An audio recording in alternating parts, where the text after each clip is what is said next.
당 대표의 모두 발언이 있겠습니다. 예, 한미 간의 관세와 관련된 통상 협상이 마무리되었습니다. 타결이라고 말 대통령의 끈질긴 노력으로 구축했던 한미 FTA 체제가 해체된 것이 매우 아쉽습니다. 일본에 비해 선제적으로 협상을 타결했더라면 더 유리한 고지를 선점할 수 있었을 텐데 올 한 해 우리의 불안정한 정치 상황으로 인해 그렇게 하지 못했던 것이 매우 안타깝습니다. 지난 7월 제가 국회 방문단의 일원으로서 미 의회와 미국 조지아주 현대자동차 생산 거점 등을 방문하여 확인했던 바는 우리 기업들이 관세에 상당한 압박을 받고 있는 상황 속에서 협상력이 제한적일 수밖에 없다는 현실이었습니다.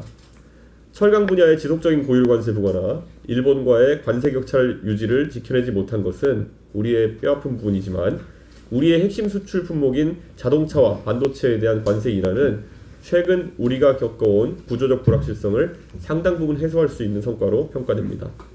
다만 몇 가지 우려 사항들을 냉정하게 점검할 필요가 있습니다. 첫째, GDP 대비 투자 부담 측면에서는 일본이 약 14%인데 비해 우리는 약 20% 수준입니다. 절대 금액은 일본이 더 크지만 경제 규모 대비로는 우리의 재정적 부담이 상대적으로 과중합니다. 연간 200억 달러 상한 설정으로 외환시장 충격을 완화했다곤 하나 10년에 걸친 장기 투자 약속은 향후 정부들의 정책적 재량권을 실질적으로 제약하게 될 것입니다. 둘째로 관세율이 15%로 조정되었으나 산업통상부 추산에 따르면 이로 인한 연간 대미 수출 감소 규모가 약 18조 원에 달할 것으로 예상됩니다. 일본, EU와 동등한 관세 환경을 확보했다는 점은 긍정적이나 그 출발선 자체가 우리 수출 기업들에게 여전히 상당한 부담으로 작용할 것입니다. 셋째로 수익 배분 구조가 5대5라 하지만 이는 투자 원금 회수 이전까지의 조건입니다. 실제 투자 수익률과 원금 회수 시점에 대한 불확실성이 여전히 존재합니다. 또한 트럼프 대통령의 원자력 잠수함 연금은 향후 동북아 안보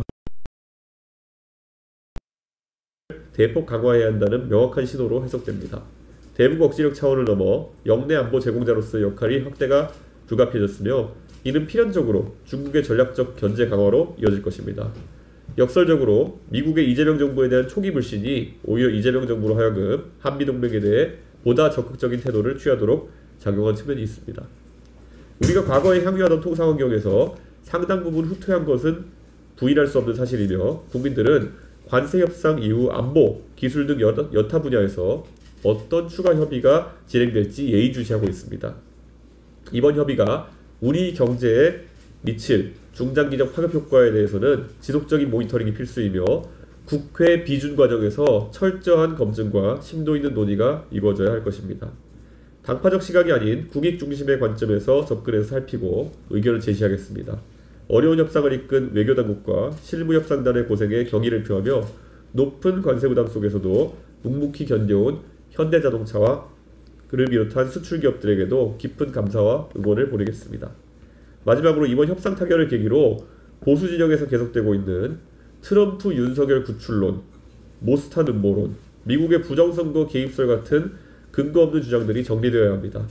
보수가 국민의 신뢰를 회복하기 위해서는 안보관, 경제관, 교육관 등 핵심 정책 영역에서 근본적인 전환이 필요합니다. 그런데 그러한 혁신에 투입되어야 할 지적 역량이 음모론에 소진되고 일부 선동가들에 의해 담론 수준이 계속 저하되고 있습니다. 왜곡된 허위 정보가 범람하는 환경에서는 건강한 보수의 재건도, 건설적 정책 경쟁도 불가능합니다. 성조기와 이스라엘기를 흔드는 방식으로는 외교를 풀어갈 수 없습니다. 인적 교류를 강화하고 상대의 생각을 이해하기 위한 책을 읽고 외신을 예의주시하면서 전략적 분석을 하는 그런 안목을 키우는 새로운 건전한 보수주의적 대미 외교관의 확립도 필요합니다.